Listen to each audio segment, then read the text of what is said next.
Hello student, welcome to my channel Sarwan lecturer. आज का ये वीडियो क्लास 10 साइंस जितने भी स्टूडेंट 2023 बोर्ड परीक्षा में पेपर देने वाले हैं, आज का ये वीडियो सबसे ज्यादा इंपॉर्टेंट है। जितने भी स्टूडेंट का जो 27 फरवरी को साइंस का पेपर है उनके लिए ये वीडियो सबसे ज्यादा इंपॉर्टेंट है। ठीक है, इस वीडियो में हम लोग साइंस के सभी महत्वपूर्ण प्रश्न को देखेंगे। अगर आप इस वीडियो को शुरू से लेकर अंत तक देखोगे तो आपका 70 नंबर बिल्कुल पक्का हो जाएगा। ठीक है, और जो बोर्ड परीक्षा में 100% आएगा वही प्रश्न हम लोग इस वीडियो में देखने वाले हैं। साइंस के सभी इंपॉर्टेंट ऑब्जेक्टिव क्वेश्चंस भी देखेंगे, लघु उत्तरीय प्रश्न भी, दीर्घ उत्तरीय प्रश्न, न्यूमेरिकल, सब कुछ आज की इस वीडियो में हम लोग देखने वाले हैं। तो आज की इस वीडियो को सारे बच्चे लाइक करना, कम से कम आप लोग इस वीडियो को 20,000 लाइक तक जरूर ले जाना, क्योंकि इस वीडियो को बनाने के लिए बहुत ज्यादा मेहनत किया गया। ठीक है, तो इसमें आप लोगों का साइंस का पूरा साइंस आप लोगों का इस वीडियो में खत्म हो जाएगा एक ही वीडियो में। तो आज के इस वीडियो को सारे बच्चे लाइक करना, शेयर करना, अगर चैनल पर नया तो सब्सक्राइब भी कर लेना। तो चलो शुरू करते हैं आज के इस इंपॉर्टेंट वीडियो को। ठीक है, सबसे पहला नंबर प्रश्न आप लोग देखो, इसमें क्या पूछ रहा है, Fe2O3 + 2Al gives out Al2O3 + 2Fe। इसमें आपको बताना है कि कौन सी अभिक्रिया है इसमें। ठीक है, इसमें कौन सी अभिक्रिया है। ऑप्शन नंबर ए है संयोजन अभिक्रिया, बी ऑप्शन है द्विविस्थापन अभिक्रिया, सी है वियोजन अभिक्रिया एंड डी है विस्थापन अभिक्रिया। तो कौन सा राइट आंसर है इन चारों में से, आई होप कि आप लोगों को पता होगा, बहुत ज्यादा इंपॉर्टेंट है। देखो FeO3 Fe2O3, ठीक है, अब यहाँ जो O3 है वो Al2 के साथ विस्थापित हो गया। ठीक है, तो मतलब ये विस्थापित हुआ ना, तो इसलिए हमारा डी वाला ऑप्शन सही है, विस्थापन अभिक्रिया होगा। कौन सी अभिक्रिया होगी, विस्थापन अभिक्रिया। तो पहले का हमारा ऑप्शन नंबर डी बिल्कुल सही है। दूसरा क्वेश्चन आप लोग देखो, इसमें पूछ रहा है कि लौह चूर्ण पर तनु हाइड्रोक्लोरिक अम्ल डालने से क्या होता है, सही उत्तर पर निशान लगाइए। क्वेश्चन नंबर 2 में पूछ रहा है, अगर लोहे के चूर्ण पर हम लोग तनु हाइड्रोक्लोरिक अम्ल यानी कि HCl डालेंगे तो फिर क्या होगा। हाइड्रोजन गैस एवं आयरन क्लोराइड बनता है, ऑप्शन नंबर ए में। वी है क्लोरीन गैस एवं आयरन हाइड्रोक्साइड बनता है। सी वाला ऑप्शन है कोई अभिक्रिया नहीं होती है। एंड डी ऑप्शन है आयरन लवण एवं जल बनता है। तो अगर लोहे के चूर्ण पर तनु हाइड्रोक्लोरिक अम्ल डालोगे तो क्या होगा, FeCl हो जाएगा, FeCl2 हो जाएगा, और वहां जो हमारा है वो हाइड्रोजन गैस बाहर निकलेगा। तो वहां FeCl का मतलब होता है आयरन क्लोराइड, और हमारा हाइड्रोजन गैस जो है वो बाहर निकल जाएगा। तो हाइड्रोजन गैस एवं आयरन क्लोराइड बनता है। ऑप्शन नंबर ए जो है वो हमारा बिल्कुल सही है। ठीक है, तो ये हमारा क्वेश्चन नंबर सेकेंड है। क्वेश्चन नंबर थर्ड देखो, इसमें पूछ रहा है कि श्याम श्वेत फोटोग्राफी में प्रयुक्त होती है। जो श्याम श्वेत फोटोग्राफी है उसमें क्या प्रयुक्त होता है, AgCl या बी ऑप्शन है PbNO3 का होल ट्वाइस, सी ऑप्शन है FeSO4 या डी है CaCO3। तो इन चारों में से कौन सा सही है। तो स्टूडेंट, श्याम श्वेत फोटोग्राफी में क्या प्रयुक्त किया जाता है, वो है AgCl। ठीक है, AgCl हमारा सही आंसर हो जाएगा। तो हमारा क्वेश्चन नंबर 3 का ए वाला ऑप्शन बिल्कुल सही है। तो अब हम लोग चलते हैं अगला क्वेश्चन।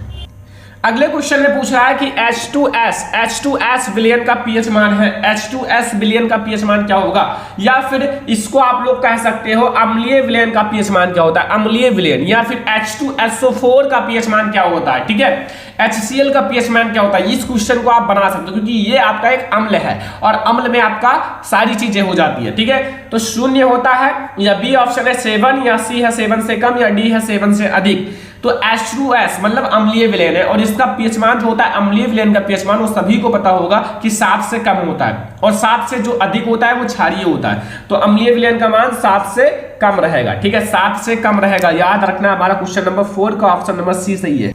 तो अब हम लोग देखेंगे क्वेश्चन नंबर 5। क्वेश्चन नंबर 5 में पूछ रहा है कि शुद्ध जल का pH मान होता है, जो शुद्ध जल होता है बिल्कुल शुद्ध, उसका pH वैल्यू कितनी होती है। ऑप्शन नंबर ए है 0, बी है 1, सी है 7 एंड डी है 14। तो शुद्ध जल का pH मान कितना होता है स्टूडेंट, शुद्ध जल का pH मान, ठीक है, जो बिल्कुल शुद्ध होगा उसका pH मान 7 होगा। वो उदासीन होगा, ना उसका स्वाद कोई नहीं होता, ना खट्टा होता, ना मीठा होता है, ना कड़वा होता है, कुछ नहीं होता, वो उदासीन होता है, इसलिए इसका pH मान जो होता है वो 7 होता है। ठीक है, ध्यान रखना, बहुत ज्यादा इंपॉर्टेंट क्वेश्चन है। जितनी चीजें मैं आपको बता रहा हूं सारा नोट कर लो, पूरे चैप्टर से, पूरे बुक से है ये। ठीक है, बहुत इंपॉर्टेंट वीडियो है। क्वेश्चन नंबर 6 है कि निम्नलिखित में से अम्लीय लवण है। इसमें आपको यह बताना है कि इन चारों में से कौन सा अम्लीय लवण है। ऑप्शन नंबर ए है NaCl, बी है NaHSO4, सी है Na2SO4 एंड डी है KCN। तो अम्लीय लवण बताना है। ठीक है, अम्लीय लवण में हाइड्रोजन आयन होते हैं, तो इन चारों में से किसमें हाइड्रोजन आयन है, NaHSO4 में ना, तो वो हमारा अम्लीय लवण हो जाएगा। क्या हो जाएगा, अम्लीय लवण। तो हमारा क्वेश्चन नंबर 6 का ऑप्शन नंबर बी जो है वो बिल्कुल सही है। ठीक है, क्वेश्चन नंबर 7 देखो स्टूडेंट कि धामन सोडा का रासायनिक नाम क्या होता है। पहले तो धामन सोडा का रासायनिक नाम आपको बताना है। ठीक है, तो ऑप्शन नंबर ए है सोडियम क्लोराइड, बी है सोडियम कार्बोनेट, सी है sodium bicarbonate and D option है सोडियम हाइड्रोक्साइड।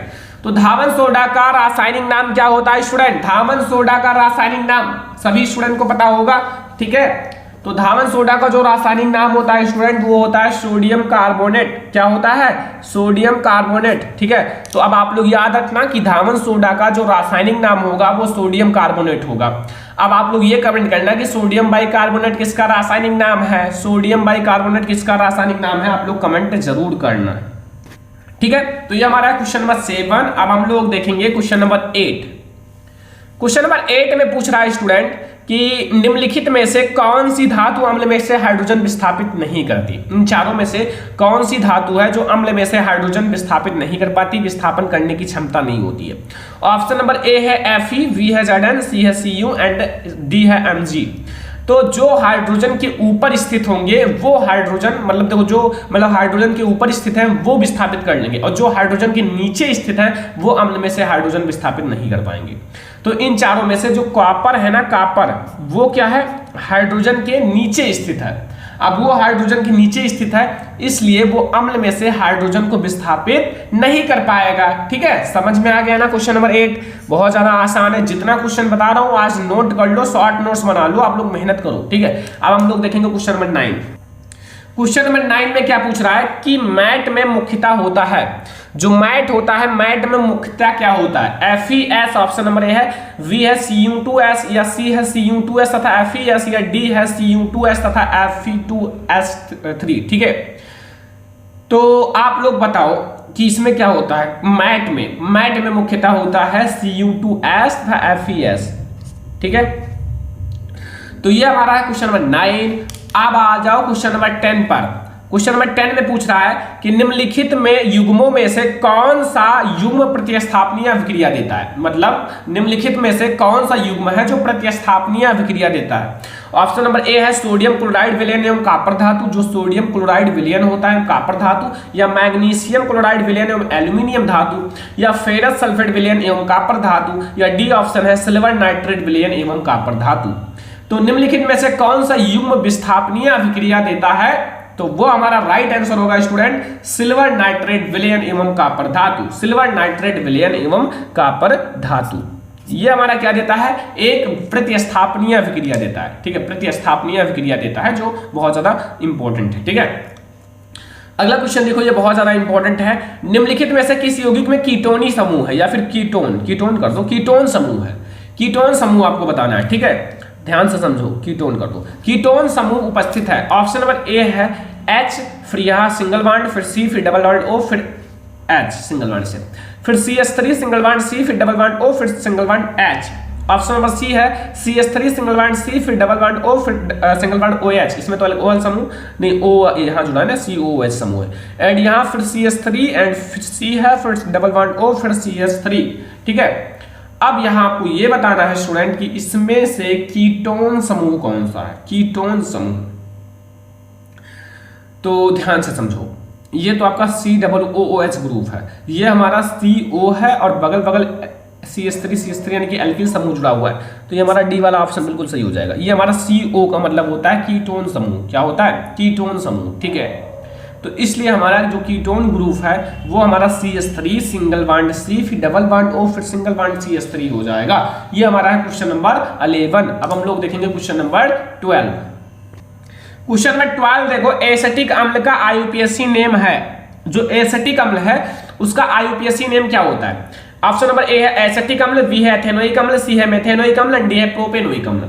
तो एसिटिक अम्ल में 2 कार्बन होते हैं, CH3COOH। ठीक है, इसमें 2 कार्बन है, तो 2 कार्बन को कहा जाता है एथ, और इसमें एथ कहाँ है, ये है, तो एथ में एथेनोइक अम्ल हो जाएगा क्योंकि ये कार्बोक्सिलिक समूह है, इसलिए इसमें ओइक जोड़ा जाता है। ठीक है, तो वो हमारा हो जाएगा एथेनोइक अम्ल, जो कि हमारा राइट आंसर है option number B.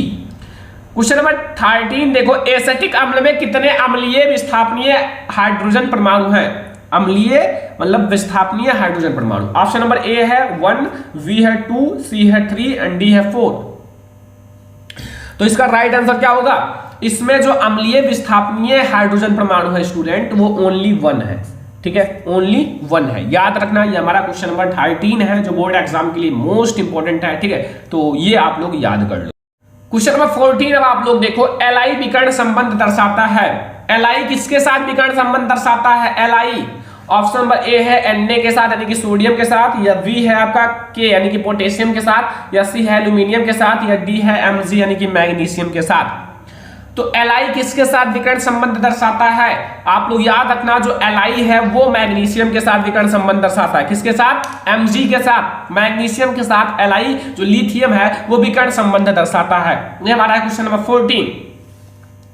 Question number 15 देखो कि निम्नलिखित में से अम्लीय ऑक्साइड है। आपको यह बताना है कि इन चारों में से कौन सा अम्लीय ऑक्साइड है। ऑप्शन नंबर ए है Al2O3, बी है K2O, सी है MgO एंड डी है P2O5। तो इसमें आपका अम्लीय ऑक्साइड कौन सा है? अम्लीय ऑक्साइड स्टूडेंट P2O5 है। क्या है? P2O5 हमारा जो है वो एक अम्लीय ऑक्साइड है। ऑप्शन नंबर जो डी है वो बिल्कुल सही है, जो कि हमारा है क्वेश्चन नंबर 15 का। ठीक है, ऑप्शन नंबर डी P2O5। तो अब हम लोग देखेंगे अगला क्वेश्चन। क्वेश्चन नंबर 16 है कि पायरोवेट के विखंडन में, ठीक है, यह कार्बन डाइऑक्साइड जल एवं तथा ऊर्जा देता है और यह क्रिया होती, ये क्रिया जो है ना पायरोवेट का विखंडन, ये कहाँ होता है? जहां से कार्बन डाइऑक्साइड जल तथा ऊर्जा देता है। ठीक है, कोशिका द्रव्य में होता है, या माइटोकॉन्ड्रिया में होता है, या फिर हरित लवक में होता है, या केंद्रक में होता है। ठीक है, इन चारों में से कहां होता है ये क्रिया? ये अभिक्रिया भी कह सकते हो, कोई दिक्कत नहीं। तो वो हमारा होता है माइटोकॉन्ड्रिया में। कहां होता है? माइटोकॉन्ड्रिया में। याद रखना, मोस्ट इंपॉर्टेंट है, जो बोर्ड एग्जाम के लिए मोस्ट इंपॉर्टेंट है। ये सब बिल्कुल तैयार करके बोर्ड एग्जाम में जाओ। इसमें बहुत सारे क्वेश्चन आपके इंपॉर्टेंट है, सारे क्वेश्चन इंपॉर्टेंट है, वही मैं आपको बता रहा हूं। ठीक है, ये ध्यान रखना। अगला देखो क्वेश्चन नंबर 17 है कि स्वपोषी पोषण के लिए आवश्यक है। जो स्वपोषी पोषण होते हैं उनके लिए क्या आवश्यक है? कार्बन डाइऑक्साइड तथा जल, क्लोरोफिल, सूर्य का प्रकाश, या उपयुक्त सभी। तो देखो, जो स्वपोषी पोषण होते हैं, जो स्वयं अपना भोजन बनाते हैं ना, उनके लिए कार्बन डाइऑक्साइड तथा जल बहुत ज्यादा इंपॉर्टेंट है। क्लोरोफिल भी इंपॉर्टेंट है, सूर्य का प्रकाश भी इंपॉर्टेंट है। तो इसका मतलब उपयुक्त सभी हमारा इंपॉर्टेंट है। स्वपोषी पोषण के लिए सभी चीजों की जरूरत होती है। ठीक है, ये सब एक सामग्री है जिससे वो अपना भोजन बनाते हैं। ठीक है, जैसे हम लोगों में होता है ना, मिर्च चाहिए, हल्दी चाहिए, सब्जी चाहिए, वैसे ही इन लोगों में होता है।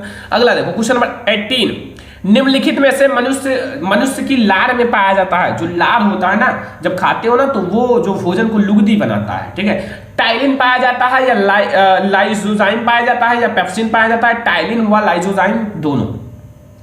लार में याद रखना बच्चा, टाइलिन पाया जाता है। क्या पाया जाता है? टाइलिन। जब आपने पाचन तंत्र पढ़ा होगा ना, डाइजेस्टिव सिस्टम, तो उसमें एक भाग रहा होगा जिसमें बताया गया होगा मुंह में मतलब लार पाया जाता है, उसमें टाइलिन नामक एंजाइम पाया जाता है, ऐसे करके पढ़ाया गया होगा। ठीक है, अगला क्वेश्चन देखो, मैंने सब पढ़ाया है। क्वेश्चन नंबर 19 है कि ग्रास नली पर लटकी हुई पत्ती के समान जो कार्डिलेजी रचना कहलाती है। ठीक है, एपीफेरिक्स या एपिग्लोटिस, या आप लोगों का एल्वियोलाई, या फिर श्लेष्मावरण। ठीक है, तो जो ग्रास नली द्वार पर लटकी हुई पत्ती के समान कार्डिलेजी संरचना होती है ना बच्चा, वो कहलाती है एपिग्लोटिस। क्या कहलाता है? एपिग्लोटिस। ठीक है, एपिग्लोटिस कहलाता है। ये हमारा क्वेश्चन नंबर 19 है और आई होप कि आप लोगों को समझ में आ गया होगा। अब हम लोग देखेंगे क्वेश्चन नंबर 20। क्वेश्चन नंबर 20 है कि फेफड़ों से शुद्ध रक्त आता है। जो फेफड़ा होता है, फेफड़े से शुद्ध रक्त आता है बाएं अलिंद में, या बाएं निलय में, या दाएं अलिंद में, या दाएं निलय में। ठीक है, फेफड़े से शुद्ध रक्त कहाँ आता है? ये हमारा क्वेश्चन नंबर 20। आई होप कि आप लोगों को पता होगा। तो फेफड़े से जो शुद्ध रक्त है वो हमारा बाएं अलिंद में आता है। कहाँ आता है? बाएं अलिंद में। ये सब याद रखो बच्चा, बहुत ज्यादा इंपॉर्टेंट क्वेश्चन है बोर्ड एग्जाम के लिए। अगर बोर्ड एग्जाम की तैयारी कर रहे हो तो ये सारा क्वेश्चंस बिल्कुल नोट कर लो, याद कर लो, बोर्ड एग्जाम में आएंगे। क्योंकि ये साइंस का सबसे ज्यादा इंपॉर्टेंट वीडियो है और इसमें मैं आपको सारे ऑब्जेक्टिव क्वेश्चंस पढ़ा रहा हूं। ठीक है, तो आप लोग बिल्कुल तैयार कर लो जितना बता रहे हैं। ठीक है, 21 नंबर क्वेश्चन है कि मनुष्य में वृक्क जो है एक तंत्र का भाग है जो संबंधित है। मनुष्य में जो वृक्क होता है, वृक्क वो एक तंत्र का भाग है जो इन चारों में से किससे संबंधित है? पोषण से, श्वसन से, उत्सर्जन से या परिवहन से। तो मनुष्य में जो वृक्क होता है वो वृक्क, ध्यान रखना, वृक्क जो होता है वो एक मुख्य उत्सर्जी अंग होता है, किडनी जिसे कहा जाता है। तो वो हमारा उत्सर्जन से ही संबंधित है ना, उत्सर्जन से, क्योंकि वो एक उत्सर्जी अंग है, तो उत्सर्जी अंग है तो उत्सर्जन से संबंधित ही रहेगा ना। तो ये हमारा क्वेश्चन नंबर 21। अब हम लोग देखेंगे क्वेश्चन नंबर 22। अलैंगिक जनन मुकुलन द्वारा होता है।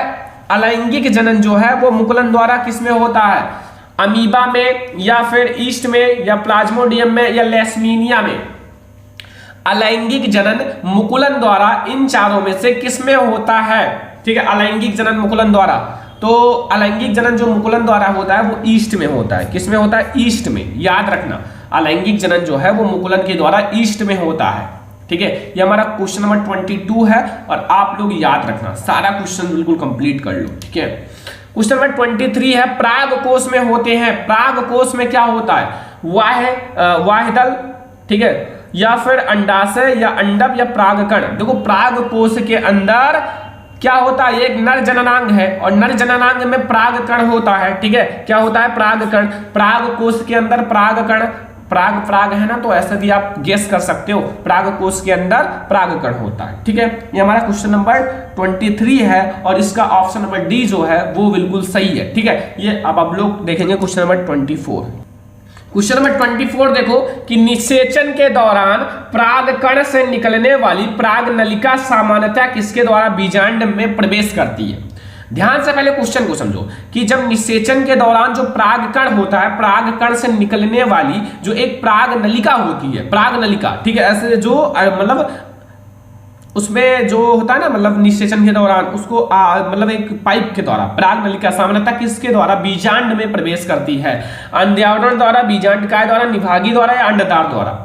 तो अब आप लोग ये क्वेश्चन जरूर याद कर लेना, अंड द्वार प्रवेश करती है। अंड द्वार का मतलब है कि प्रवेश करना, अंड द्वार, ठीक है, अंड जो होता है ना, मतलब अंडे, तो उसको प्रवेश कराना, तो वही चीज है ना, उस नलिका के द्वारा आती है।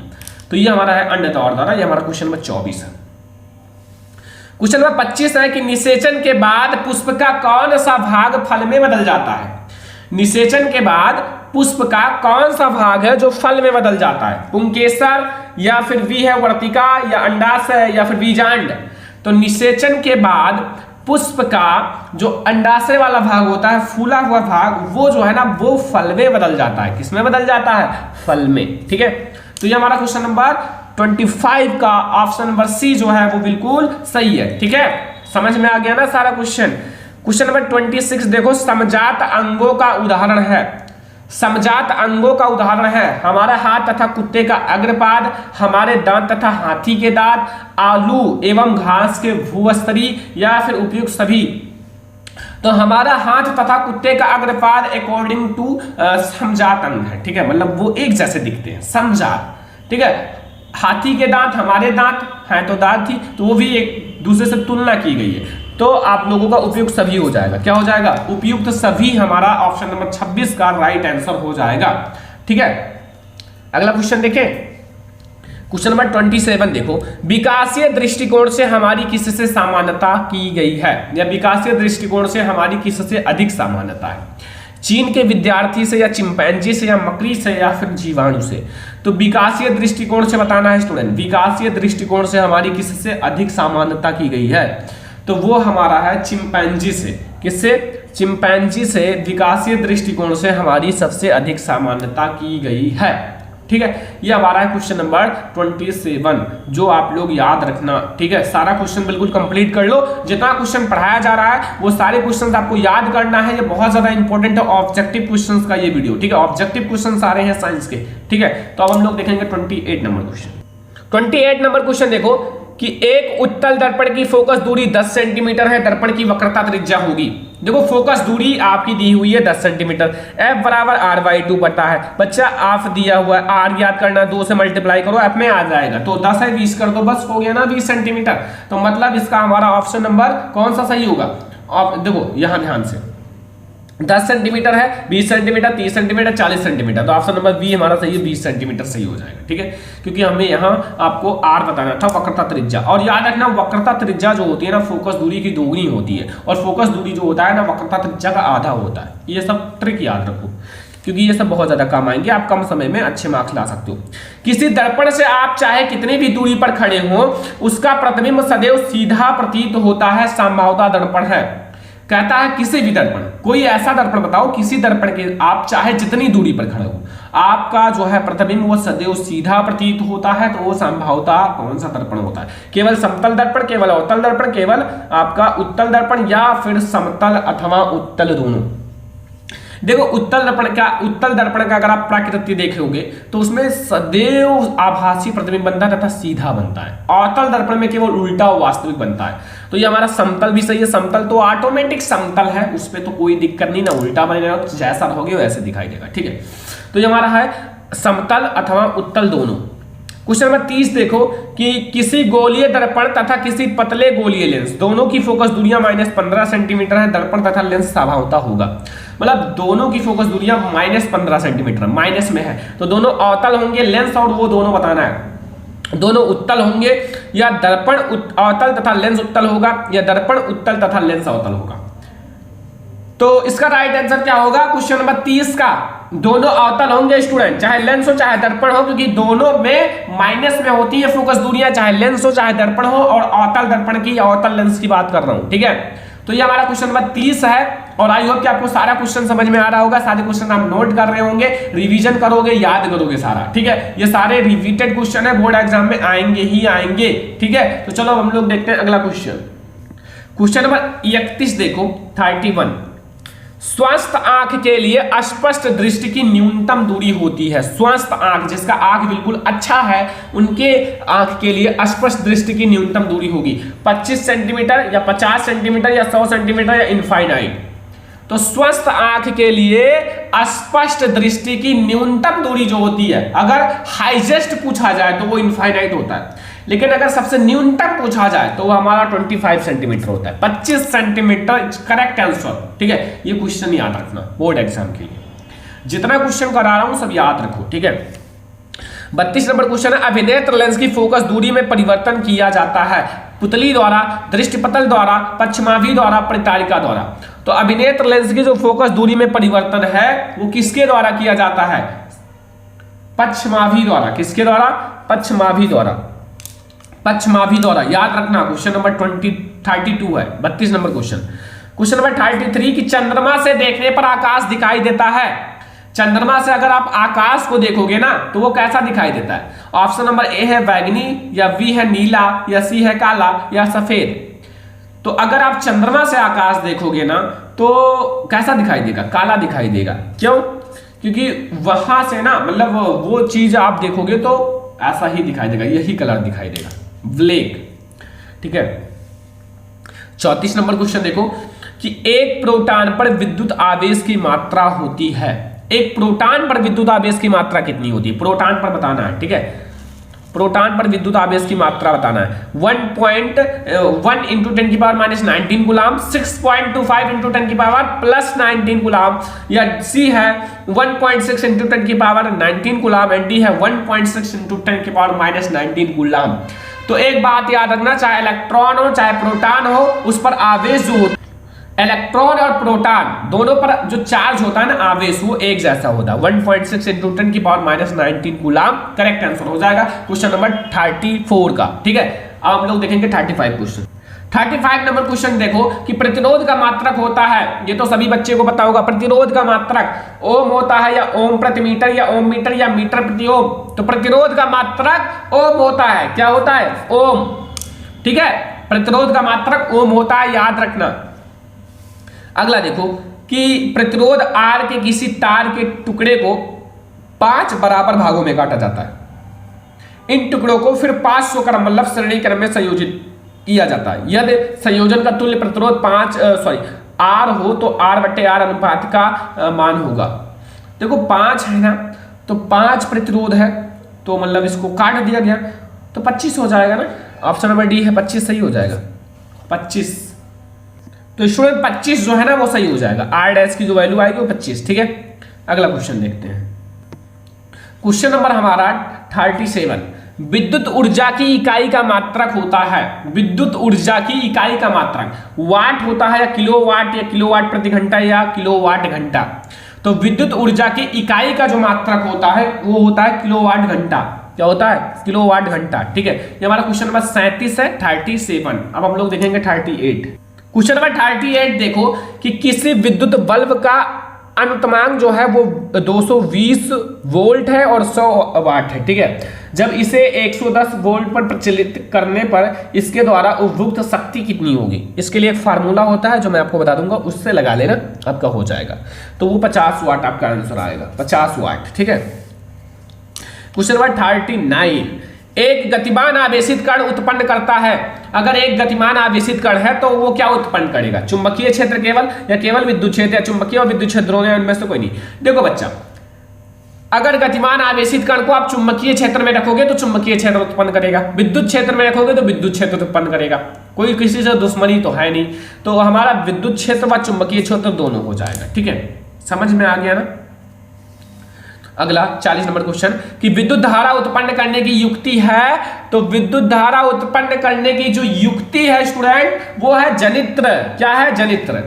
तो आज के इस वीडियो में मैंने आपको 40 ऐसे ऑब्जेक्टिव क्वेश्चन बताया जो फिजिक्स, केमिस्ट्री, बायोलॉजी सभी से क्लास 10 साइंस का। ठीक है, अब आप क्लियर कर लेना। ठीक है, और यहां आप लोगों को मैं एक एक टॉपिक को दिखाने वाला हूं। सबसे पहला टॉपिक जो आपके बोर्ड एग्जाम के लिए मोस्ट इंपॉर्टेंट है, पहले ही चैप्टर से, संयोजन तथा वियोजन अभिक्रिया। ठीक है, आपको संयोजन तथा वियोजन अभिक्रिया के बारे में समझना होगा। संयोजन अभिक्रिया की परिभाषा तथा वियोजन अभिक्रिया की परिभाषा, उदाहरण, सब कुछ अगर आपके बोर्ड एग्जाम में आएगा तो ये 4 मार्क्स का आपके बोर्ड परीक्षा में आएगा। तो संयोजन तथा वियोजन अभिक्रिया की परिभाषा, उदाहरण, सब कुछ आप लोगों को समझना है, क्योंकि ये बोर्ड एग्जाम के लिए बहुत ही ज्यादा इंपॉर्टेंट है। ठीक है, और आप लोगों का अगला जो टॉपिक है वो ऊष्माक्षेपी तथा ऊष्माशोषी अभिक्रिया। ठीक है, जो ऊष्माक्षेपी एवं ऊष्माशोषी अभिक्रिया होता है उसके बारे में आप लोगों को पढ़ना है। ठीक है, ऊष्माक्षेपी एवं ऊष्माशोषी अभिक्रिया के बारे में ये आपकी बोर्ड परीक्षा में 4 मार्क्स का आता है। ठीक है, और ये जितने भी टॉपिक हैं ये वेरी इंपॉर्टेंट है, आपको हर एक गाइड, हर एक बुक में मिल जाएगा, आप लोग तैयार कर सकते हो, और मैंने पढ़ा भी रखा है, उसको भी आप लोग देखकर पढ़ सकते हो। तीसरा जो हमारा इंपॉर्टेंट टॉपिक है, रासायनिक समीकरण संतुलित करना। आपके बोर्ड एग्जाम में 1 या फिर 2 प्रश्न रासायनिक समीकरण को संतुलित करने के लिए जरूर पूछा जाता है। ठीक है, तो आप लोग रासायनिक समीकरण को संतुलित करना सीख लीजिए, क्योंकि आपके बोर्ड परीक्षा में जरूर आएगा रासायनिक समीकरण को संतुलित करना। तो रासायनिक समीकरण को संतुलित करना आप लोग जरूर तैयार कर लो। ठीक है, ये आपके बोर्ड एग्जाम के लिए वेरी इंपॉर्टेंट है। और फिर हमारा अगला जो है वो है अम्ल, क्षार एवं लवण की परिभाषा तथा उदाहरण। आपके बोर्ड परीक्षा में अम्ल, क्षार एवं लवण की परिभाषा तथा उदाहरण आपके बोर्ड परीक्षा में आता है लॉन्ग क्वेश्चन में। किसमें? लॉन्ग क्वेश्चन में। तो आप लोग एसिड, बेस एंड सॉल्ट की डिफिनीशन भी तैयार कर लो और एग्जांपल भी तैयार कर लो, क्योंकि बोर्ड एग्जाम के लिए ये जितना टॉपिक मैं आपको बता रहा हूं इसी टॉपिक में से आपके बोर्ड एग्जाम में क्वेश्चंस आएंगे। अगर आप लोग तैयार कर लोगे तो आप लोगों का पूरा क्वेश्चन बिल्कुल क्लियर हो जाएगा बोर्ड एग्जाम के लिए। ठीक है, ये अगला देखो जो हमारा 5वां टॉपिक है, इसमें पूछ रहा है बेकिंग सोडा बनाने की विधि। देखो, बेकिंग सोडा बनाने की विधि बोर्ड एग्जाम में हर साल लॉन्ग क्वेश्चन में आता है, और ये केमिस्ट्री का इंपॉर्टेंट लॉन्ग क्वेश्चन है। ठीक है, अगर आप इसको तैयार कर लेते हो तो आप लोगों का लॉन्ग क्वेश्चन भी इसी से तैयार हो जाएगा, शॉर्ट क्वेश्चन भी तैयार हो जाएगा, और यहीं से आपके बहुत सारे ऑब्जेक्टिव क्वेश्चंस भी तैयार हो जाएंगे। तो आप लोग इन सारे क्वेश्चंस को जरूर तैयार करके जाना। ठीक है, और 6 नंबर हमारा टॉपिक है धावन सोडा बनाने की विधि। ठीक है, देखो बेकिंग सोडा आपके बोर्ड एग्जाम में आता है, धावन सोडा, ये दोनों बहुत ज्यादा इंपॉर्टेंट है। ठीक है, धोने वाला सोडा और आपका व्यंजक चूर्ण। ठीक है, व्यंजक चूर्ण भी इंपॉर्टेंट है। तो ये आप लोग ये सारे टॉपिक आप लोग पढ़ के ही जाना अगर बोर्ड एग्जाम में पेपर देने जाना है, क्योंकि ये सारे टॉपिक आपके बोर्ड एग्जाम के लिए वेरी इंपॉर्टेंट है, और आप लोग ये सारा टॉपिक जरूर पढ़ लेना। ठीक है, अगला हमारा 7 नंबर टॉपिक है कि प्लास्टर ऑफ पेरिस बनाने की विधि। बच्चों, प्लास्टर ऑफ पेरिस बनाने की विधि भी बोर्ड एग्जाम के लिए वेरी इंपॉर्टेंट है, तो आप लोग प्लास्टर ऑफ पेरिस भी बनाने की विधि तैयार कर लेना। मतलब इसमें जितने भी टॉपिक हैं वो बोर्ड एग्जाम के लिए वेरी इंपॉर्टेंट है। ये टॉपिक मैंने बहुत ज्यादा मेहनत करके 10 से 15 डेज में मैंने बहुत सारे model paper, previous year paper, unsolved paper, guide book सबसे देखकर तो मैंने 50 ऐसे टॉपिक ढूंढे हैं जो आपके बोर्ड एग्जाम में हर साल इसी में से ही आते हैं। ठीक है, तो इसीलिए आज का ये वीडियो बहुत ज्यादा इंपॉर्टेंट है। जितना टॉपिक बता रहा हूं पढ़ लेना, और इसको आप लोगों को कैसे सॉल्व करना है अभी मैं आपको आगे भी बताऊंगा, कहां आपको इसका आंसर मिलेगा, ताकि आप लोग पूरी तैयारी कर सको। ठीक है, क्वेश्चन नंबर 8 है उदासीनीकरण अभिक्रिया। उदासीनीकरण अभिक्रिया भी आपके बोर्ड एग्जाम में आता है बच्चों।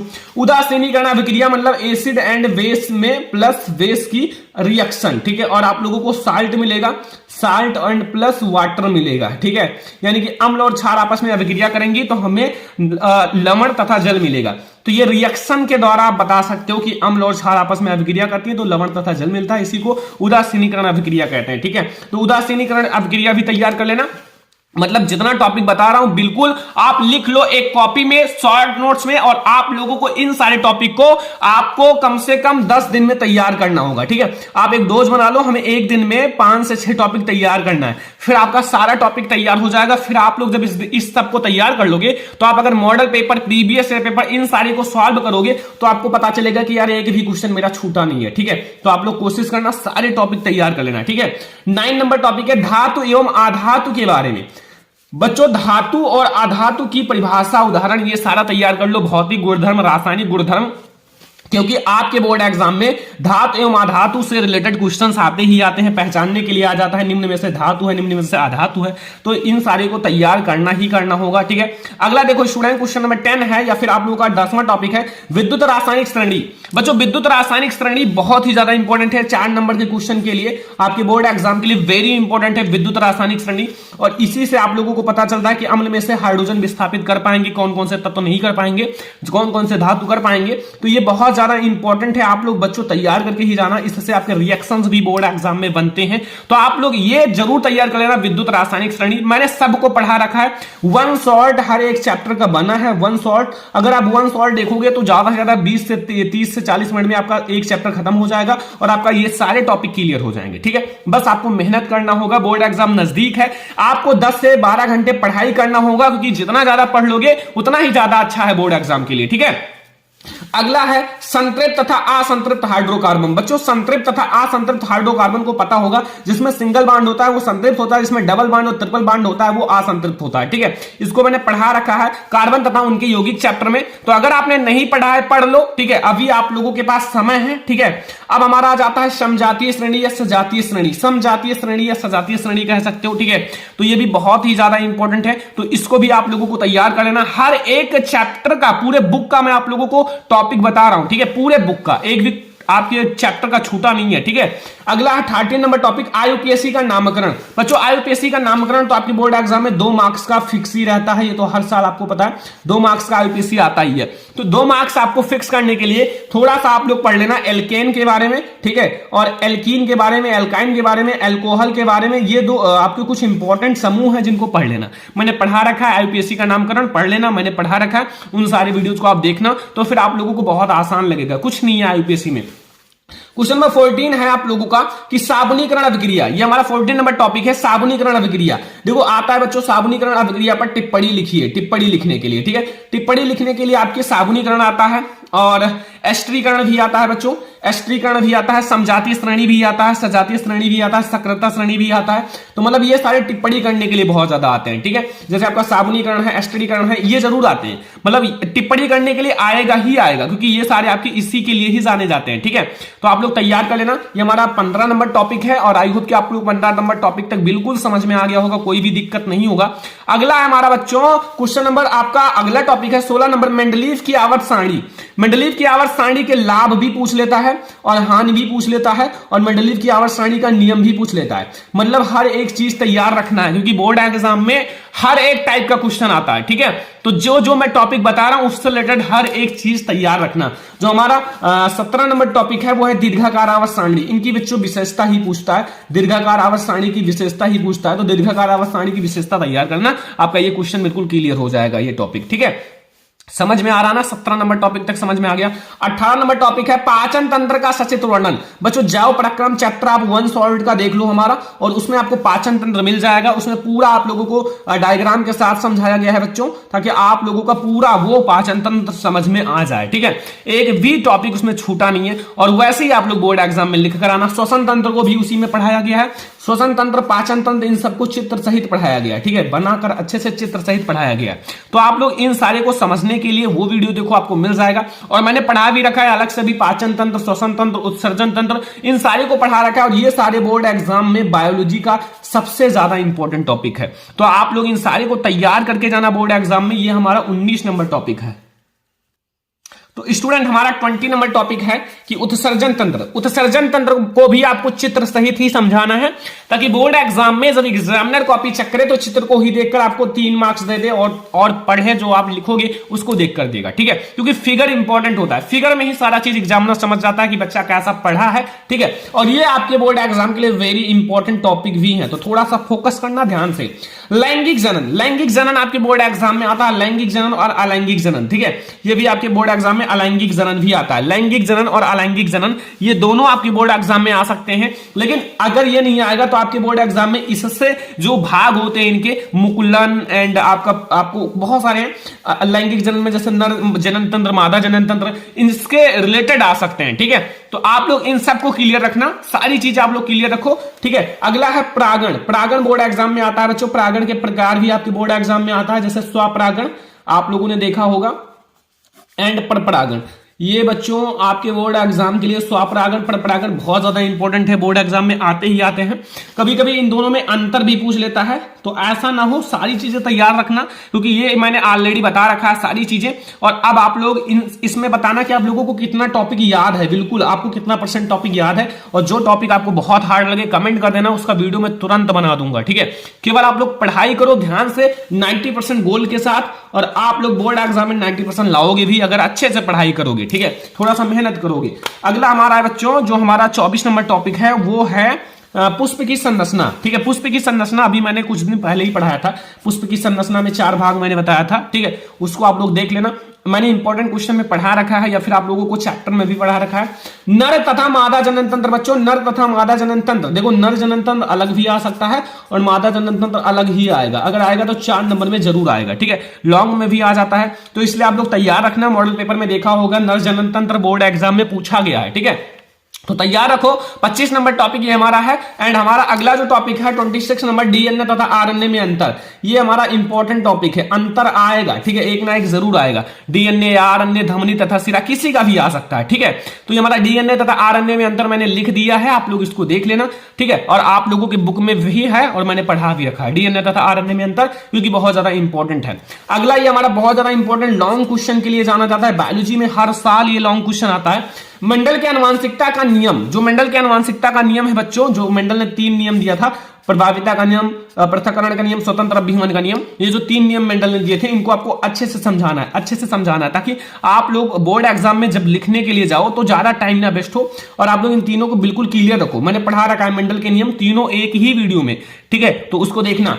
एक संकर संकरण, द्विसंकर संकरण, एक संकर संकरण आपको और द्विसंकर संकरण को समझाना है, ठीक है, बहुत ज्यादा आसान है। एक संकर संकरण तो बहुत ज्यादा आसान है, द्विसंकर संकरण थोड़ा सा हार्ड है, तो मैंने पढ़ा रखा है, वो बहुत ज्यादा सिंपली आप लोगों को पढ़ाया, ठीक है। ये आप लोग दोनों तैयार कर लेना, ठीक है। ये टॉपिक जो बता रहा हूं ये पूरे बुक में से हैं, और यही टॉपिक आपके इंपॉर्टेंट भी हैं, ठीक है। 29 नंबर टॉपिक देखो, लिंग निर्धारण की प्रक्रिया। बच्चों लिंग निर्धारण कैसे होता है, लिंग निर्धारण की प्रक्रिया को बताना है, ठीक है। कैसे पता चले कि जो होने वाला संतान नर होगा या मादा होगा, लड़की होगा या लड़का, ये लिंग निर्धारण के द्वारा पता चलता है, और मैंने अभी जल्द ही पढ़ाया है, ठीक है। तो अगर आप वीडियोज हमारा देख रहे हो तो आप लोगों को ये सारे टॉपिक हलवा लग रहे होंगे। 30 नंबर टॉपिक है कि प्रकाश का परावर्तन। बच्चों प्रकाश का परावर्तन आपके बोर्ड एग्जाम में आता है, इनके 2 नियम हैं, वो भी आपके बोर्ड एग्जाम में आ जाता है। तो 2 नियम इनके आप लोग तैयार कर लेना, प्रकाश का परावर्तन भी तैयार कर लेना, क्योंकि अगर बोर्ड एग्जाम में आएगा तो आपको प्रकाश का परावर्तन के साथ उनका नियम भी लिखना पड़ेगा, ठीक है, नियम भी लिखना पड़ेगा। तो प्रकाश का परावर्तन तैयार करना, तो इसके नियम भी तैयार कर लेना, ठीक है, क्योंकि नियम आप लोगों को तैयार करना है। प्रकाश का परावर्तन तो बहुत ज्यादा आसान है, ठीक है, ऐसे आती है ऐसे चली जाती है, ठीक है, ये हमारा विलंब हो जाता है, ठीक है, तो वो बहुत ज्यादा आसान होता है। आपतन कोण, परावर्तन कोण, आपतित किरण, परावर्तित किरण, तो कुछ नहीं है, आप लोग देख लेना।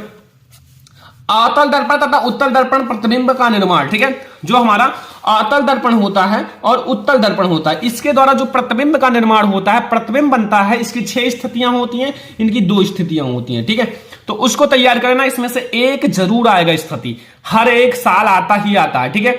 अब बच्चों अगला जो हमारा है 32 नंबर टॉपिक, वो है प्रकाश का अपवर्तन। बच्चों प्रकाश का अपवर्तन आपकी बोर्ड परीक्षा के लिए VIMP है।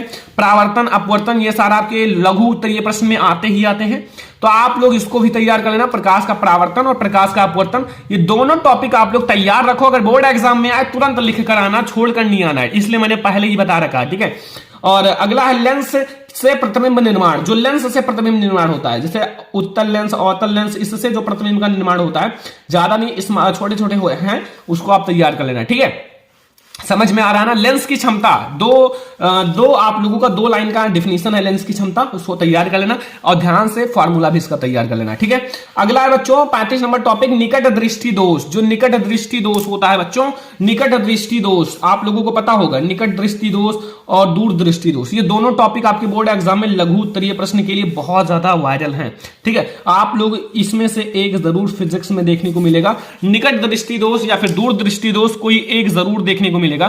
तो अगर आप लोग तैयार कर लेते हो तो बोर्ड एग्जाम में छोड़कर नहीं आओगे, ये मेरी गारंटी है, क्योंकि ये आपके आसान है। अगर देखो एक समझ जाओगे ना, अगर एक ध्यान से समझ गए तो उसका उल्टा है दूसरा। अगर आप निकट समझ गए तो दूर वाला उसका उल्टा है, बिल्कुल, ठीक है। उसका उल्टा कर दोगे, दूर बन जाएगा। अगर दूर का समझ गए तो निकट वाला उल्टा कर देना, ठीक है।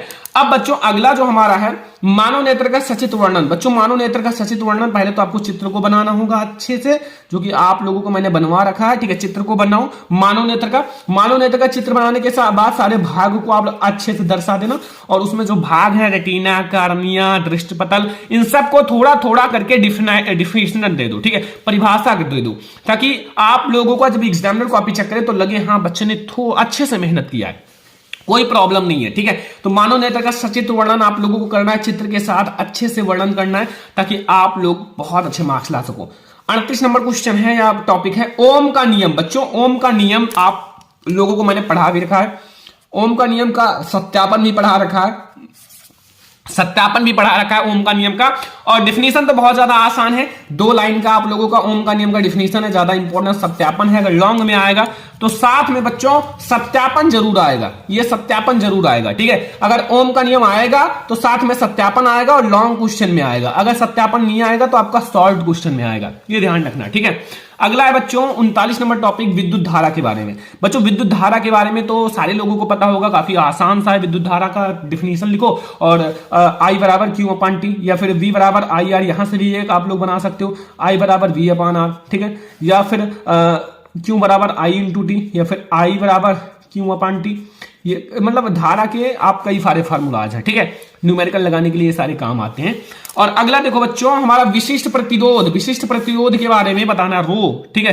तो विशिष्ट प्रतिरोध आप लोगों को पता होगा, बहुत ज्यादा आसान है। अगर आप लोग बुक में पढ़े होंगे तो विद्युत वाला चैप्टर तो आप लोगों को पता होगा, ठीक है। कुछ नहीं है, विद्युत प्रतिरोध आप लोग एंड आप लोगों का विशिष्ट प्रतिरोध। श्रेणी क्रम समांतर क्रम संयोजन, ये तो आपके बोर्ड एग्जाम में एक जरूर आएगा, चाहे आपका श्रेणी क्रम संयोजन आए या फिर समांतर क्रम संयोजन आए, दोनों का फार्मूला तो पता ही होगा। श्रेणी क्रम जो होता है वो श्रेणी में जुड़ता है, R बराबर R1 plus R2 plus R3, ठीक है, और ऐसे डैश डैश डैश, ये हमारा श्रेणी क्रम होता है। समांतर क्रम अगर करना है तो 1/R कर दो बराबर 1/R1 प्लस 1/R2 और प्लस 1/R3, फिर आप डैश डैश डैश कर दो, ठीक है। ये दोनों हमारे कौन से, एक इसमें श्रेणी क्रम है, एक समांतर क्रम है। बस अब आप लोगों को थोड़ा सा लिखना है डिफिनीशन, फार्मूला तो मैंने बता ही दिया। तो श्रेणी क्रम और समांतर क्रम संयोजन दोनों तैयार कर लो, बोर्ड एग्जाम में आए लिख कर आना, छोड़कर नहीं आना है स्टूडेंट, क्योंकि बोर्ड एग्जाम में अच्छे मार्क्स लाना है, ठीक है। एक भी क्वेश्चन छोड़कर नहीं आना है, अगर छोड़कर आओगे तो फिर समझ लो आपका नंबर कम ही हो जाएगा, आपका गोल, आपका सपना सारा टूट जाएगा, ठीक है। इसलिए मैं आपको पहले से ही बता दे रहा हूं और इसमें से सारे टॉपिक में कराऊंगा भी, ठीक है। अगला है चुंबकीय, जो आप लोगों का चुंबकीय बल रेखाएं, चुंबकीय बल रेखाओं के बारे में आप लोगों को समझाना है, जो हमारा 43 नंबर टॉपिक है, चुंबकीय बल रेखाएं, ठीक है। यहां तक तो आप लोगों को समझ में आ गया। अब हम लोग अगला जो हमारा टॉपिक है बच्चों वो समझेंगे 44 नंबर बायो-सेवार्ट का नियम। बच्चों बायो-सेवार्ट का नियम लघु उत्तरीय प्रश्न के लिए बहुत ज्यादा जाना जाता है, बायो-सेवार्ट का नियम। और अगर आप लोगों का तैयार है बायो-सेवार्ट का नियम तो फिर आप लोगों को कोई दिक्कत नहीं है, आप लोग इसको लिख कर आना, ठीक है। बोर्ड एग्जाम में आएगा तो इसी में से आपका पूरा पेपर बनेगा बच्चों। ये जो मैं 50 टॉपिक बता रहा हूं ना, बहुत ज्यादा मेहनत करके इसी में से आपका पेपर बनेगा, ठीक है। ये 50 टॉपिक जो मैं आपको बता रहा हूं। अगला है फ्लेमिंग के दाएं तथा बाएं हाथ का नियम। बच्चों फ्लेमिंग के दाएं तथा बाएं हाथ दोनों नियम इंपॉर्टेंट है, उनका दोनों हाथ इंपॉर्टेंट था, ठीक है। इसलिए फ्लेमिंग ने दाएं हाथ का नियम और बाएं हाथ का नियम दोनों नियम दिया था, तो दोनों नियम आप लोग तैयार कर लेना। अगर एक समझ में आ गया जाएगा तो दूसरा बहुत ज्यादा आसान है, क्योंकि मुझे पता है, ठीक है। और हमारा 46 नंबर विद्युत मोटर, लॉन्ग क्वेश्चन का सबसे ज्यादा इंपॉर्टेंट फिजिक्स का टॉपिक विद्युत मोटर। ऐसा कोई साल नहीं जिसमें ये आया नहीं, ठीक है। तो हर साल बोर्ड एग्जाम में आता है, जाओ मॉडल पेपर, प्रीवियस पेपर, हर एक चीज उठा के देख लो, विद्युत मोटर आया ही आया है, ठीक है। विद्युत जनित्र, अगर विद्युत मोटर तैयार है उसी पर आपको बिल्कुल विद्युत जनित्र भी है, उसी सिद्धांत पर, उसी तरह से, ठीक है। तो आप लोग विद्युत जनित्र भी तैयार कर लेना। फैराडे का नियम, बच्चों फैराडे का दो नियम था, प्राथमिक नियम, द्वितीयक नियम, दोनों तैयार कर लेना। फैराडे का नियम क्योंकि बोर्ड एग्जाम के लिए वेरी इंपॉर्टेंट है, ठीक है, आप लोग इसको भी तैयार कर लेना। 49 नंबर टॉपिक है ओजोन परत का अपक्षय, ठीक है, ओजोन परत का अपक्षय आप लोग तैयार कर लेना। और यहाँ 50 नंबर टॉपिक है ऊर्जा की स्रोत, जो ऊर्जा की स्रोत है, कई सारे स्रोत हैं, उसको तैयार करना है। तो ये आपका 50 जो पूरे बुक के साइंस के सबसे महत्वपूर्ण टॉपिक हैं। कितना टॉपिक आप लोगों को पता है कमेंट कर देना फटाफट, और जो आप लोगों को हार्ड लगता है वो भी कमेंट कर देना, और इसका आंसर की वीडियो भी जल्दी ही आएगी। और वैसे अगर आपको इन सब का आंसर चाहिए तो सारे चैप्टर का वन शॉर्ट वीडियो देखकर आप इसका आंसर बहुत ही आराम से लिख सकते हो। पूछ लेना। पहला प्रश्न जितने बच्चे, सभी बच्चे जानते होंगे कि बहुत ज्यादा आसान है, ठीक है। अभी हमारे बहुत सारे इंपॉर्टेंट आगे न्यूमेरिकल है जो बहुत ज्यादा हार्ड भी है, ठीक है। तो 40 सेंटीमीटर फोकस दूरी वाले अवतल दर्पण की वक्रता त्रिज्या ज्ञात कीजिए, ठीक है। तो ये तो बहुत ज्यादा आसान है कि मतलब आपका अवतल दर्पण की फोकस दूरी आपका दिया हुआ है ना। तो अगर आप लोगों को अवतल दर्पण की फोकस दूरी दी हुई है तो फिर क्या दिक्कत है, ठीक है। अवतल दर्पण की फोकस दूरी सबसे पहले आप लिख लो, ठीक है। न्यूमेरिकल आप लोग अच्छे से लगाना, ठीक है। अवतल दर्पण जो है, अवतल दर्पण की फोकस दूरी, ठीक है, जो हमारी फोकस दूरी है, तो अवतल दर्पण की फोकस दूरी कितनी है बच्चों? अवतल दर्पण की फोकस दूरी, देखो फोकस दूरी हमेशा ऋणात्मक में होती है अवतल दर्पण में, ठीक है। तो ये -40 सेंटीमीटर कर देना अकॉर्डिंग टू चिन्ह प्रपाटी, ठीक है, चिन्ह प्रपाटी के अनुसार। तो अब ये हमारा हो गया। अब हमारा क्या है, आप लोगों को फार्मूला पता होगा, F बराबर R/2, ठीक है। ये तो फार्मूला सभी बच्चों को पता होगा, F बराबर R/2, ठीक है। फार्मूला नहीं पता है तो फिर नोट कर लो, क्योंकि ये फार्मूला बहुत ज्यादा इंपॉर्टेंट है, ठीक है। अब हमें ज्ञात क्या करना है, हमें ज्ञात करना है वक्रता त्रिज्या, ठीक है। वक्रता त्रिज्या ज्ञात करना है। अगर वक्रता त्रिज्या ज्ञात करना है तो आप लोग R बराबर 2F कर दो, ठीक है। R बराबर 2F एंड हमें R की वैल्यू दे रखी, सॉरी F की वैल्यू दे रखी है, तो 2 × -40 सेंटीमीटर, ठीक है। यानी कि R की जो वैल्यू आएगी वो हमारा -80 सेंटीमीटर हो जाएगा आंसर। -80 सेंटीमीटर हमारा सही आंसर हो जाएगा, जो कि हमें वक्रता त्रिज्या ज्ञात करनी थी, R की वैल्यू, ठीक है। तो ये हमारा आ गया, ठीक है। बहुत ज्यादा आसान है लेकिन इंपॉर्टेंट है बोर्ड एग्जाम के लिए, इसलिए आप लोग इसको सॉल्व कर लेना, प्रैक्टिस कर लेना, छोटा नहीं है, ठीक है। अगर आप लोगों के बोर्ड एग्जाम में इस टाइप के क्वेश्चन 2 नंबर में जरूर आते हैं तो इसको आप लोग सॉल्व कर लेना। अगला क्वेश्चन देखो, क्वेश्चन नंबर 2 में पूछ रहा है कि संलग्न जो है चित्र के अनुसार प्रकाश की किरण वायु से किसी माध्यम में प्रवेश करती है और वायु के सापेक्ष माध्यम का अपवर्तनांक ज्ञात करना। ये हमारा फिगर है और इसके अकॉर्डिंग हमें वैल्यू ज्ञात करनी है, ठीक है। ये देखो हमारा साइन आई, ठीक है, साइन आई मुझे नहीं पता है, ठीक है। और साइन आर जो है वो हमें पता है 45 डिग्री, ठीक है। ये हमारा वायु है और ये माध्यम है, ठीक है। ये हमारा ये समझते हो ना मुख्य अक्ष, और ऐसे आप लोगों का ये अभिलंब है। तो ये हमारा साइन आई नहीं पता है, ठीक है। और साइन आर हमें पता है, साइन आई पता करके फिर हमें क्या करना है कि वायु के सापेक्ष माध्यम का अपवर्तनांक ज्ञात करना है, ठीक है। तो आप लोगों को इसको कैसे सॉल्व करना है, काफी आसान सा क्वेश्चन है। सबसे पहले मैं आप लोगों को समझाता हूं, ठीक है। यहां आप लोग हल में समझो, आप लोगों का साइन आई, साइन आई को क्या कहा जाता है हिंदी में, सभी बच्चों को पता होगा, आपतन कोण, ठीक है। तो आपतन कोण जो है, ध्यान से समझना, अभी आपका वो भी पता चल जाएगा। जो आपतन कोण है, आपतन कोण जिसे हम लोग क्या कहते हैं, साइन आई, क्या कहते हैं, साइन आई, ठीक है। साइन आई, आपतन कोण साइन आई। देखो बच्चों ध्यान से समझना, ठीक है, ध्यान से समझो। यहां सबसे पहले फिगर में समझो, ये हमारी जो पूरी वैल्यू है, ये आप लोगों का एक 90 डिग्री का कोण है। क्या है, 90 डिग्री का कोण, और ये हमें 60 डिग्री पता है। तो अगर हम 90 डिग्री में से और 60 डिग्री ये वाला माइनस कर दें तो हमें ये वाली वैल्यू मिल जाएगी ना, ऑटोमेटिक मिल जाएगी। तो हम लोग क्या करेंगे कि 90 डिग्री में से, ध्यान से समझो, बहुत ज्यादा आसान तरीके से बता रहा हूं, ऐसा कोई नहीं बताएगा, और हम लोग 60 डिग्री को माइनस कर लेंगे तो हमारा कितना आएगा 30 डिग्री। तो हमें ये साइन आई की जो वैल्यू मिलेगी ना बच्चों, साइन आई की वैल्यू ये 30 डिग्री मिल गई। कितनी मिल गई? 30 डिग्री। ठीक है, याद रखना ये हमारा 30 डिग्री हो गया। अब हमें और साइन आर की वैल्यू तो पता ही है ऑलरेडी, साइन आर यानी कि अपवर्तनांक। ठीक है, आपका अपवर्तनांक जो आप लोगों का और साइन आर की वैल्यू जो है, जो अपवर्तन कोण होता है, ठीक है, अपवर्तन कोण जो आपका साइन आर है, ठीक है, क्या है? Sine R. तो अपवर्तन कोण जो आपका साइन आर है वो तो ऑलरेडी दिया ही हुआ है। वो कितना दिया हुआ है? 45 डिग्री। कितना दिया हुआ है? 45 डिग्री। तो ये हमारा 45 डिग्री हो गया। अब आप लोगों को साइन आई और साइन आर दोनों की वैल्यू मिल गई। अब आप लोगों को ज्ञात क्या करना है? आप लोगों को ज्ञात करना है वायु के सापेक्ष माध्यम का अपवर्तनांक। ठीक है, वायु के सापेक्ष माध्यम का अपवर्तनांक। ठीक है, वायु के सापेक्ष जो माध्यम होता है, माध्यम का अपवर्तनांक। ध्यान से समझना, बहुत ज्यादा आसान तरीके से मैं आप लोगों को समझाऊंगा। ठीक है,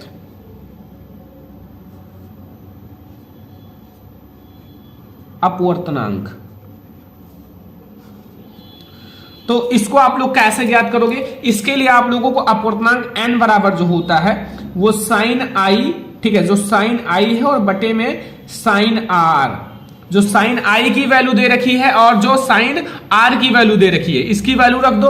तो साइन आई की वैल्यू हमारी कितनी है? साइन आई की वैल्यू हमारी 30 डिग्री है और साइन आर की वैल्यू है साइन 45 डिग्री। ठीक है, साइन 45 डिग्री।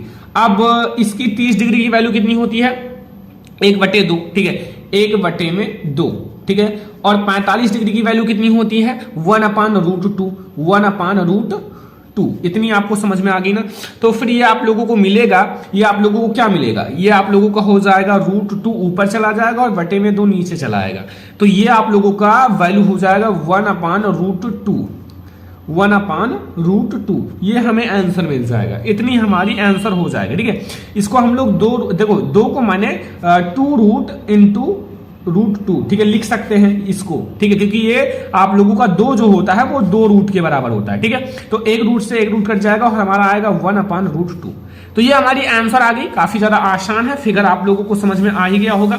और यहां हमें ज्ञात करना था वायु के सापेक्ष माध्यम का अपवर्तनांक। तो वायु के सापेक्ष जो माध्यम का अपवर्तनांक होगा वो हमारा होगा 1/√2। ठीक है, समझ में आ गया। ये हमारा क्वेश्चन नंबर 2 है। अब हम लोग देखेंगे क्वेश्चन नंबर 3। तो स्टूडेंट, ये हमारा तीसरा मोस्ट इंपोर्टेंट न्यूमेरिकल जो बोर्ड एग्जाम के लिए वेरी इंपॉर्टेंट है। ठीक है, तो आप लोग ध्यान से देखना, समझना जरूर। ठीक है, लिखा हुआ है 10 सेंटीमीटर फोकस दूरी वाले उत्तल लेंस की 20 सेंटीमीटर दूर 10 सेंटीमीटर लंबी एक मोमबत्ती रखी है। ठीक है, और लेंस से बने मोमबत्ती के प्रतिबिंब की स्थिति, प्रकृति तथा लंबाई ज्ञात कीजिए। तो सबसे पहले जो जो आपको दे रखा है उसको आप लिख लो अच्छे से, फिर आप लोग इस क्वेश्चन को सॉल्व करो। ठीक है, सबसे पहले हमारा u जो है, u की वैल्यू कितनी दे रखी है वो आप लोग देखो। यहां की उत्तल लेंस से 20 सेंटीमीटर दूर, तो यहां -20 सेंटीमीटर हो जाएगा, क्योंकि आप लोगों का जो वस्तु की दूरी होती है वो ऋणात्मक होती है। ठीक है, और f की जो वैल्यू दे रखा है वो कितना दे रखा है? 10 सेंटीमीटर।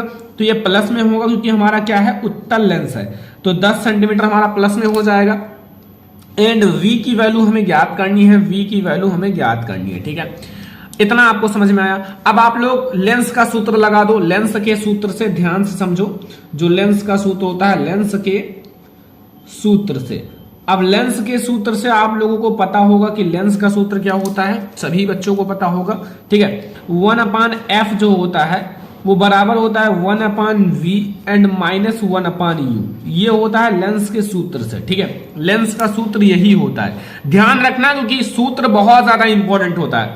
तो f की वैल्यू जो दे रखी है वो 10 सेंटीमीटर एंड v की वैल्यू हमें ज्ञात करनी है। एंड यहां से माइनस है और ये माइनस है, तो ये माइनस माइनस प्लस हो जाएगा 1/20 सेंटीमीटर। ठीक है, अगर हमें v की वैल्यू ज्ञात करनी है 1/v एंड हमारा 1/10 जो है, ठीक है, 1/10, और ये हमारा इस साइड में जाएगा ठीक है। तो इसको हम लोग इस साइड में ट्रांसफर करेंगे तो वो हमारा 1/20 सेंटीमीटर हो जाएगा। ठीक है, अब हम लोग इसको कैसे सॉल्व करेंगे, सबसे पहले इसका एलसीएम देख लो।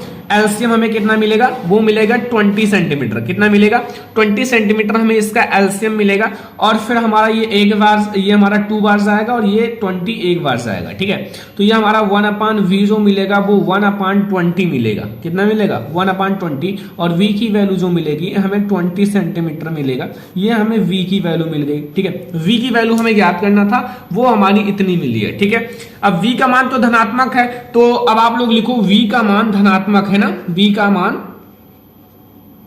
हमारा धनात्मक है। कैसा है, धनात्मक है। तो अगर ये v की वैल्यू हमारा धनात्मक है तो एक बात याद रखना। ठीक है, v की वैल्यू अगर धनात्मक है, अतः जो हमारा प्रतिबिंब होगा, अतः प्रतिबिंब जो है, ठीक है, प्रतिबिंब जो होगा, देखो आपका लेंस से कितनी सेंटीमीटर, 20 सेंटीमीटर। कितना, 20 सेंटीमीटर दूर।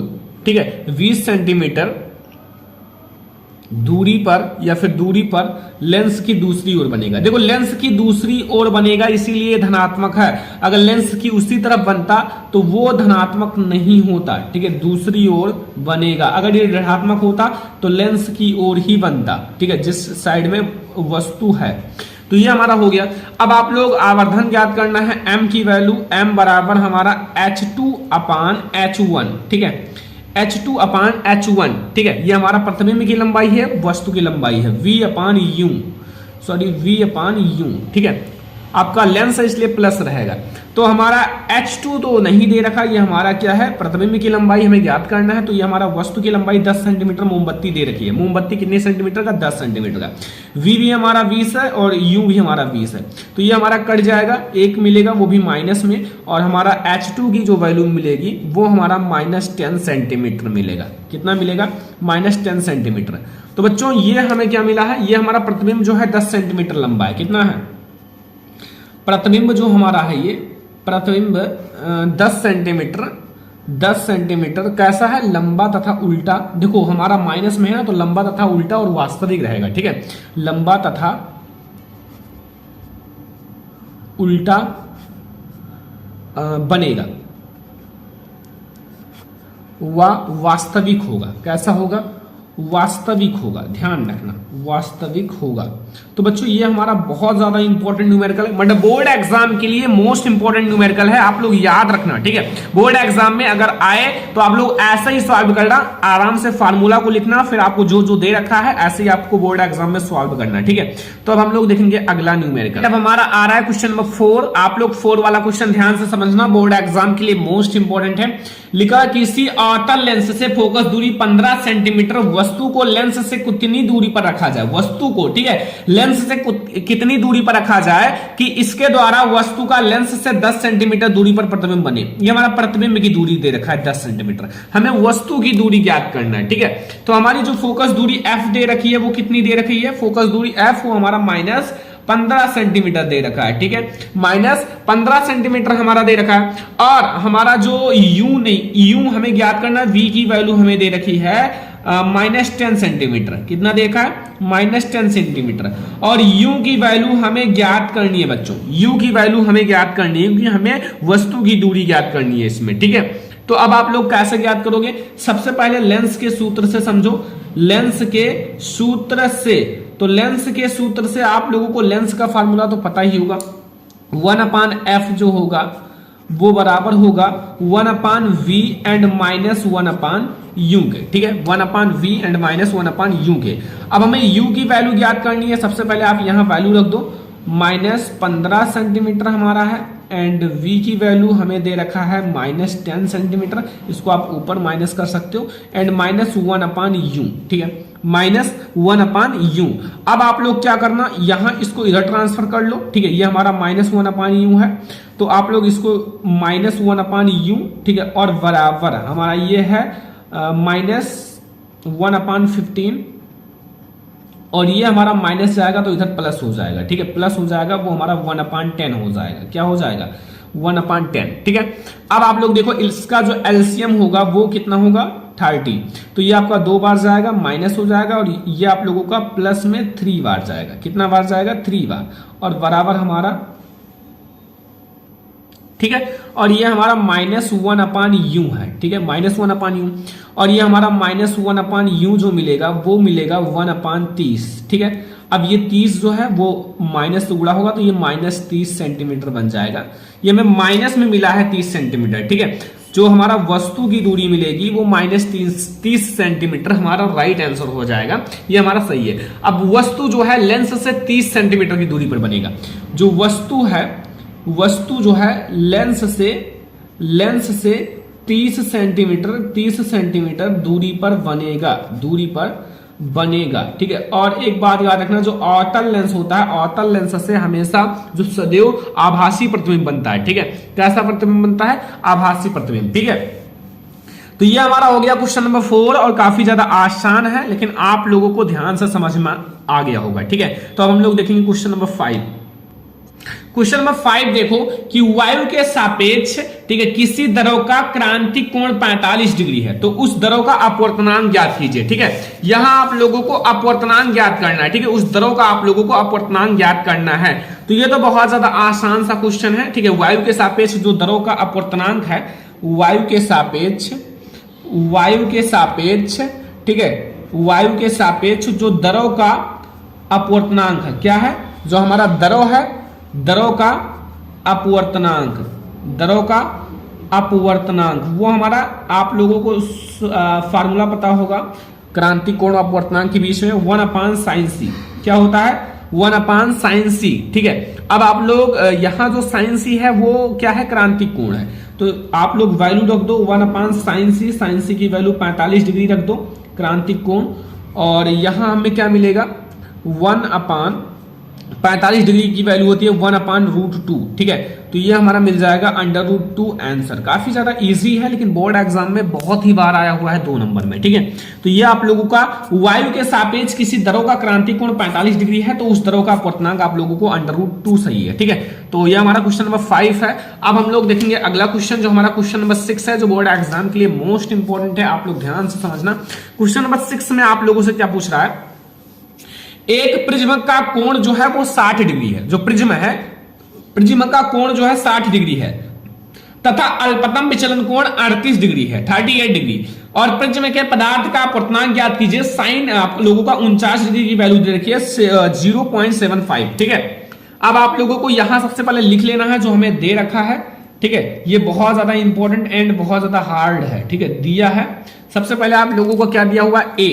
ए की वैल्यू जो हमारा प्रिज्म का कोण है वो 60 डिग्री है, ठीक है। और जो हमारा अल्पतम विचलन कोण है, ठीक है, डेल्टा एम जो है वो हमारा कितना है? 38 डिग्री। और हमें ज्ञात क्या करना है? हमें ज्ञात करना है एन, यानी कि अपवर्तनांक ज्ञात करना है, ठीक है। अब आप लोगों को एक प्रिज्म के पदार्थ का अपवर्तनांक हमें ज्ञात करना है। तो मैं आप लोगों को एक फार्मूला बताता हूं जो कि काफी ज्यादा इंपॉर्टेंट है। तो प्रिज्म के पदार्थ का अपवर्तनांक क्या है? पदार्थ का अपवर्तनांक, ठीक है, क्या है? अपवर्तनांक n, जो n है, ठीक है, वो हमारा जो सूत्र मैं आपको बता देता हूं, sine a plus del m and बटे में हमारा 2 है, ठीक है। और बटे में हमारा है साइन a अपान 2, क्या है? Sign a/2। वैल्यू रख दो, आपको सारी चीजें मिल जाएंगी, ठीक है। देखो साइन हमारा, ठीक है, a की वैल्यू हमारा कितना है बच्चों? 60 डिग्री, और डेल m की वैल्यू 38 डिग्री, ठीक है। और बटे में हमारा 2 है, एंड बटे में साइन a की वैल्यू हमारी कितनी है? 60 डिग्री, और अपान में 2, ठीक है। अब देखो ऊपर वाले की जोड़ लो, अगर इसको आप जोड़ोगे तो ये कितना मिलेगा? आप लोग यहां देखो ध्यान से, इसको आप लोगों को साइन, ठीक है, ये हमारा जो मिलेगा, यहां मैं आप लोगों को बता देता हूं, यहां देखो 8 हो जाएगा और यहां हमारा 9 हो जाएगा, और इसको आप 2 से डिवाइड करोगे तो 49 डिग्री हो जाएगा। कितना हो जाएगा? 49 डिग्री, ठीक है। तो यहां आप लोग लिख लो, या फिर आप लोग इसको लिख लो 98 डिग्री आपका हो गया, 98 डिग्री बटे में 2, ठीक है। और बटे में साइन, और ये आपका कट जाएगा, 2 बार जाएगा, तो ये हमारा 30 डिग्री हो जाएगा। और ऊपर वाला हमारा 49 डिग्री आएगा। कितना आएगा? 49 डिग्री, और बटे में आपका साइन 30 डिग्री। वैल्यू रख दो, 49 डिग्री की वैल्यू दे रखी है ऊपर 0.75 हमें दे रखा है, ठीक है। और ये हमारा 1/2 है, 1/2 ये ऊपर मल्टीप्लाई हो जाएगा तो इसका ये आपका जब गुणा होगा तो 1/5 हो जाएगा। ये हमारा आंसर आ गया। बस इतना सा आपको सॉल्व करना है। आपका 1.5 आएगा जो हमारा प्रिज्म के पदार्थ का अपवर्तनांक, ठीक है। प्रिज्म के पदार्थ का जो अपवर्तनांक आएगा वो 1.5 आएगा। समझ में आ गया ना? काफी ज्यादा आसान है। अब हम लोग देखेंगे अगला न्यूमेरिकल। तो बच्चों हमारा 7 नंबर क्वेश्चन है जो बहुत ज्यादा लॉन्ग क्वेश्चन के लिए जाना जाता है कि दिए गए जो आप लोगों का प्रतिरोध है में ज्ञात कीजिए, सॉरी दिए गए परिपथ में ज्ञात कीजिए। आपको एक परिपथ दिया हुआ है, उसमें क्या क्या ज्ञात करना है? पहला A तथा V के मध्य प्रतिरोध, और दूसरा ज्ञात करना है परिपथ में प्रवाहित धारा, और तीसरा A तथा V के मध्य विभवांतर, एंड चौथा हमें 3 ओम में प्रतिरोध के सिरों के बीच विभवांतर, ठीक है। ये आपका परिपथ है। देखो सबसे पहले आप लोगों का यहाँ A बिंदु है और V बिंदु है। A बिंदु यहाँ एक 4 ओम का प्रतिरोध लगा हुआ है, यहाँ 2 ओम का, यहाँ 2 ओम का, यहाँ 1 ओम का प्रतिरोध, और यहाँ भी एक 3 ओम का प्रतिरोध लगा हुआ है। धारा I प्रवाहित हो रही है और V बराबर यानी कि 10 वोल्ट की बैटरी है, ठीक है। इतना आपको समझ में आ गया होगा। अब आपको क्या करना है? सबसे पहले आप लोगों को पहला नंबर ज्ञात करना है A और V के मध्य प्रतिरोध। इसको नहीं लेना है, ठीक है। आपको केवल इतने में ही ज्ञात करना है, A और V के मध्य, केवल A एंड V के मध्य प्रतिरोध। तो पहला है A और V के बीच, ठीक है। अब देखो बीच में आपका सबसे पहले ध्यान से समझो, मैं आपको थोड़ा सा ध्यान से समझाता हूं। ये हमारा जो 4 ओम है और 2 ओम है, श्रेणी क्रम में, मतलब एक दूसरे से श्रेणी क्रम में जुड़े हुए। तो 4 ओम प्लस 2 ओम दोनों प्रतिरोध श्रेणी क्रम में, यानी कि 6 ओम हमें यहां बीच में मिलेगा। यहां हमने इसकी वैल्यू 6 ओम बीच में निकाला, ठीक है। और वाह फिर आप लोगों का ये 2 ओम और 1 ओम ये ऐसा श्रेणी क्रम में झुका हुआ है। तो फिर यहां से 2 और प्लस 1 ओम हमारा श्रेणी क्रम में, तो इसको आप 3 ओम लिख सकते हो। अब हमारा एक यहां मिला है, एक यहां भी, ये दोनों एक दूसरे के समांतर हो गए। कैसा हो गए? समांतर, ठीक है। तो अब के प्रतिरोध, अब आपको यहाँ 3 ओम और 6 ओम जो है के प्रतिरोध कैसे हो गए? अब आप लोगों को ये जो 3 ओम और 6 ओम का प्रतिरोध समांतर क्रम में लगे हैं। कैसे लग गए? अब अभी तक तो श्रेणी क्रम में थे, अब समांतर क्रम में लगे हैं। देखो थोड़ा सा आप लोगों को ध्यान से समझना होगा, ये चीज समझना होगा कैसे श्रेणी क्रम होता है, जैसे समांतर क्रम होता है।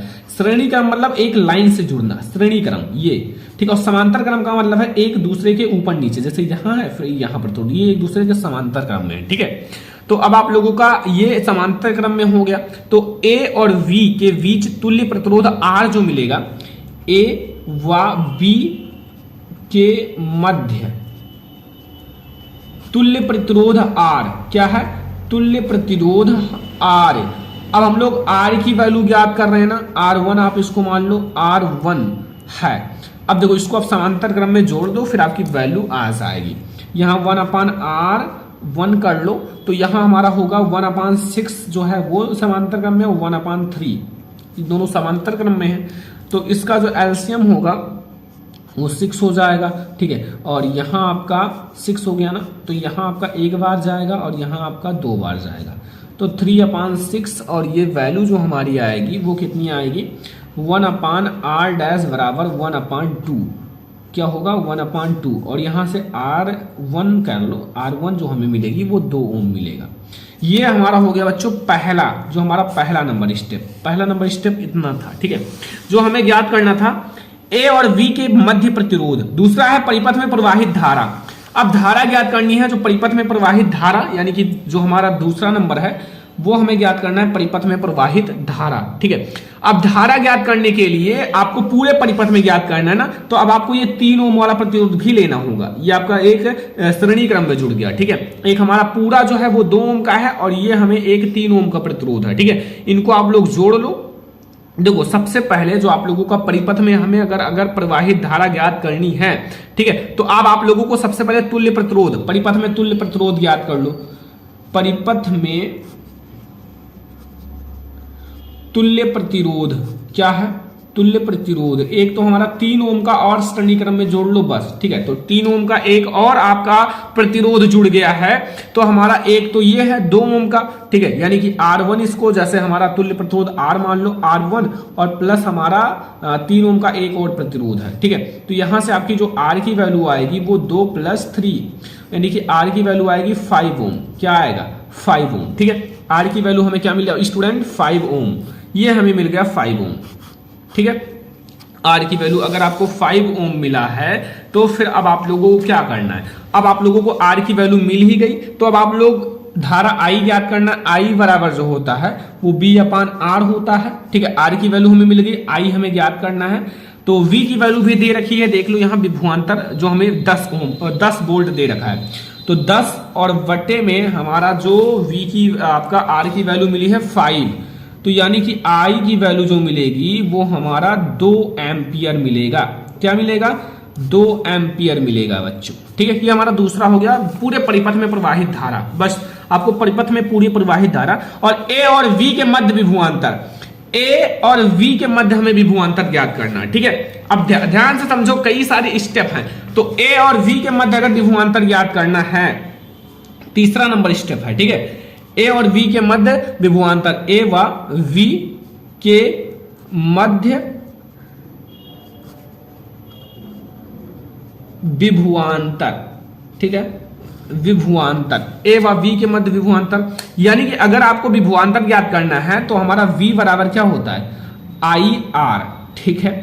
V बराबर IR, तो I तो हमारा 2 ओम है, लेकिन A और V के मध्य हमें ज्ञात करना है ना, पूरे में नहीं। A और V के मध्य हमारा जो प्रतिरोध आया था वो 2 ओम आया था। कितना आया था? 2 ओम, ठीक है। पूरा प्रतिरोध नहीं, पूरे परिपथ का, केवल A और V के मध्य, ठीक है। तो ये हमारा 2 हो जाएगा और V बराबर हमारा 4 वोल्ट हो जाएगा, ठीक है। ये हमारा A और V के मध्य आया है, ठीक है। अगला देखो, अभी हमारे और भी है एक क्वेश्चन इसमें। 3 ओम प्रतिरोध के सिरों के बीच विभवांतर, 3 ओम प्रतिरोध के सिरों के बीच विभवांतर हमारा चौथा नंबर पूछा है। देखो बहुत ज्यादा इंपॉर्टेंट न्यूमेरिकल है। अब 3 ओम प्रतिरोध, ठीक है, प्रतिरोध के सिरों के बीच विभवांतर,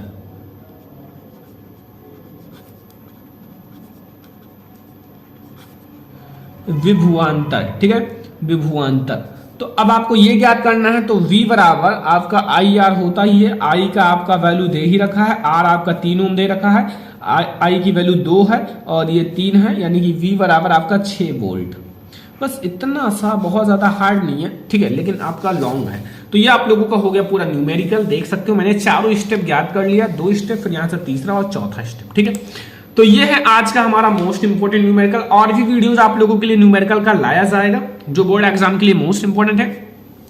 तो आज की इस वीडियो को लाइक करना, शेयर करना, अगर चैनल बने हो तो सब्सक्राइब कर लेना, ताकि हम आप लोगों के लिए और भी वीडियोस लाएं, तो आप लोग उस वीडियो को देखकर अच्छे से बोर्ड एग्जाम की तैयारी कर सको। तो हम लोग मिलेंगे नेक्स्ट इंपोर्टेंट वीडियो में, तब तक के लिए धन्यवाद।